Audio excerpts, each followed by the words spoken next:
Hey, what's up everybody? It's Rox and I'm coming to you with my review for Braxton Family Values episode 6. So let's get to it, shall we?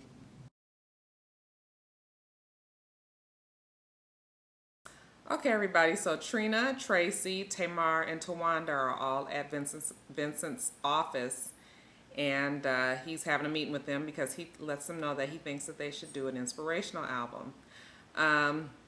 And they're all for it. Well, Trina's all for it. You know Tracy is chomping at the bit because old girl ain't been able to do some singing since she had her baby 10 years ago. So she's real pumped up about it. Tawanda seems to be for it.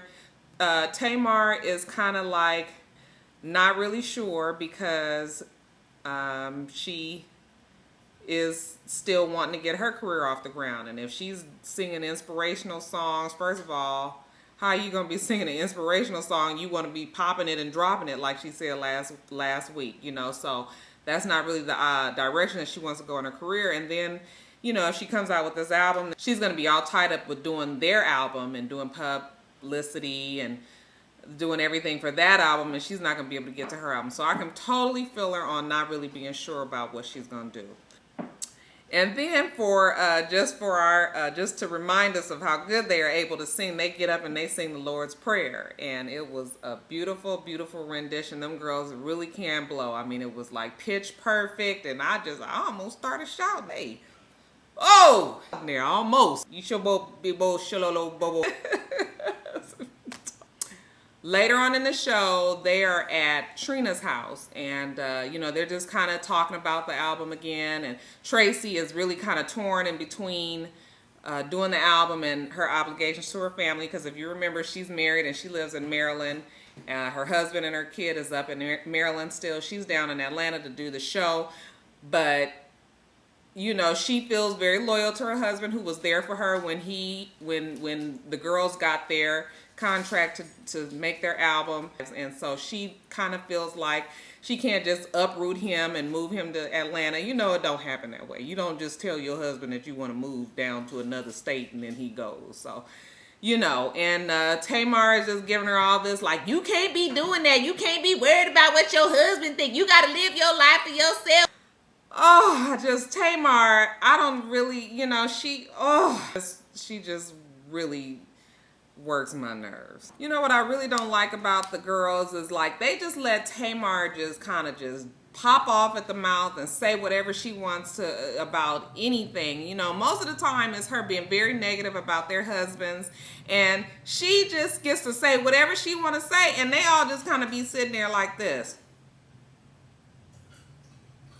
You know, she's the youngest, and they just let her say what she wants to say. It gets on my nerves. Oh my God, it gets on my nerves. Because let me tell you, I don't have no sisters, but she would get her ass cussed out if it was me. Later on in the show, Trina and Gabe are talking. You know, their therapist had told them that they should get together and spend time together. So they go working out together, and while they're there, Gabe lets her know that he thinks that they should get a new house and try to start over in their marriage and leave the past in the past, leave that house that has all the bad memories, all the bad arguments and fights and things that's happened in that house. Let's just start fresh and move on. You know, Trina's very impressed that he's, you know, making some effort. But I think that Trina still wants to have the approval of her sisters. So they're at a wig store trying on wigs, and she lets Tracy and Trina, no, she lets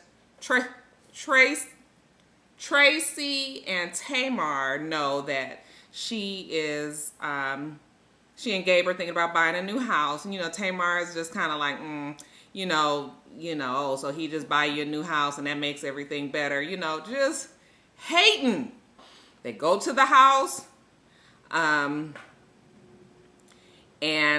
you know, she's walking everybody around so they can look at the house and see if they like it and all of that. And, you know, Tamar, once again, is just really being negative and just like, oh, girl, your house is bigger than this. And, oh, you know, you going from a convertible Porsche to a Mazda Miata. And, you know, you deserve more than this for all the things that he did to you. And, you know, And it's just like just the worst kind of person to have in your ear when you were trying to work out your relationship. To me, if you're trying to work out your marriage, trying to work out your relationship, you cannot involve all these people.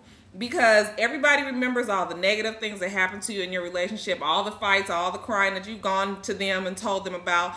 Now you're trying to work it out and nobody else can move past it. So you just need to work on your marriage yourself if that is what you decide to do. I just do not like the way they portrayed Tamar in this episode. I think it was so negative for her. It was really, really bad for her. They just made her seem like she just has absolutely no support for her family, her sisters, their marriages, their decisions, nothing.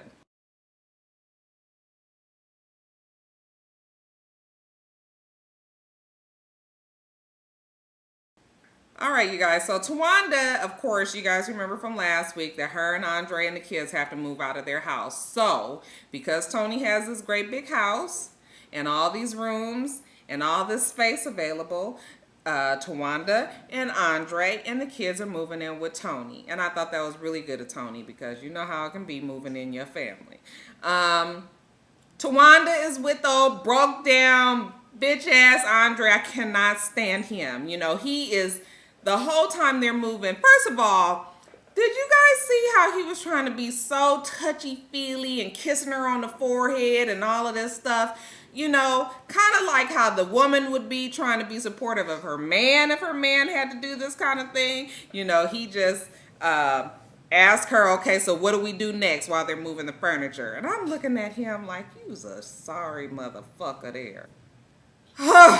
When he was talking about, well, when we move this furniture up here, make sure you don't scratch the walls because I ain't paying for nothing. I'm thinking like, nigga, you ain't paying for shit anyway. What you got? Even if you did scratch the walls, you ain't paying for it. I just don't like him. You ain't got no fucking money. You don't get nothing for sitting around doing nothing, being worthless shit. He old sorry ass. I wish he would go somewhere. So Tony is really happy to have Tawanda there because, now she can just, whenever she needs the help, which seems like to be all the time, she could just call out to Tawanda.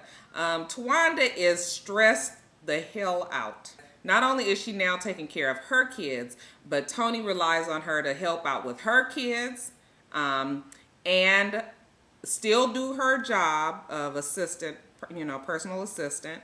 And you have to remember that she also has to take care of her big ass 200-pound child. Every few minutes, Tony is like, Tawanda, get him. Tawanda, can you call this? Tawanda, get that for me. Can you go out there and pick this up? It's just like Tony says how she's happy that Tawanda's there because she can get her up in the middle of the night to watch movies with her. And I'm thinking to myself, Tony's my girl, but I think Tony needs a friend. She ain't got no friends. And Tawanda's she's just over it. At one point she says that she wishes that she could be the woman in the relationship and have a man that's just going to take care of the business. She's in there trying to make appointments for Tony, and Andre, a worthless ass Andre, is supposed to be taking the kids to a doctor's appointment. Of course, he outside with some damn life-size SpongeBob SquarePants costume on and playing with the kids. And, she's just like, you are supposed to be taking the kids. I can't rely on you to do nothing. I mean, if she needs to just hold his hand and put a pacifier in his damn mouth. Ooh, he gets on my nerves. Nothing worse than a person who don't care if they get called sorry. You can call him a sorry asshole and he wouldn't even worry about it. Because he's fine with that title. Later in the show, Tony and Vincent have a meeting together, and Vincent has a lot of respect for Tony, I've noticed. He talks to her and asks her if she's thought about doing this inspirational album, and she's just like, no, that's not what I want to do. And really, I don't understand why the other girls can't just go on and have this inspirational album by themselves like their mom said. Their mom said at one point in the show, if Tony doesn't want to do it, you guys go on ahead and do it without him. And really, it could just be Tawanda, Tracy, and Trina. Let's start a whole new brand. Start something new. Even though we know Tony is the draw, and now that Tamar is so drama-filled, she would be part of the draw also. But really, it would be Tony Braxton. But maybe you guys can branch off and that be y'all thing. Let's not rely on it. What was ironic to me was when Tony Braxton said that, she's always had to share her success, share her career with her sisters, and has never been able to really branch off and do everything on her own. And I can understand what she was saying, but another part of me was just like, well, you got all your family working for you. You got your sister as your personal assistant. You got your other two sisters as your backup singers. This is like, you can't have it both ways. Like, you can't take all the success and all the accolades and the fun part for yourself and then want to not have your sisters with you. If you don't want to have your sisters with you, hire a whole nother backup singers and staff and everybody, and don't have any kind of work contact with your sisters. Can't have it both ways. Tony is at the studio doing the theme song for the Braxton Family Values show, and while she's there, the girls show up, and you know, they kind of put her on the spot, like, are you going to do this album? She says she would only do maybe 2 or 3 songs, and Tamar was just like, well, that's it. I'm not doing it, because if it's a Braxton's album, it's a Braxton's, all 5 of us album.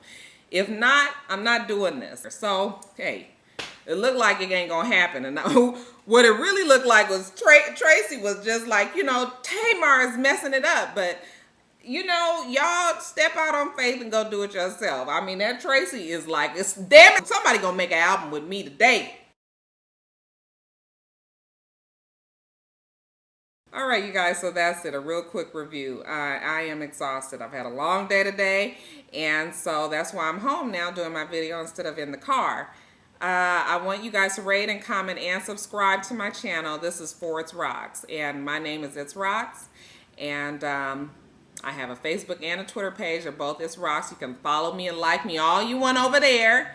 So I am hoping that you guys have a wonderful rest of your day, and I plan on doing the same. Until next time, rock stars.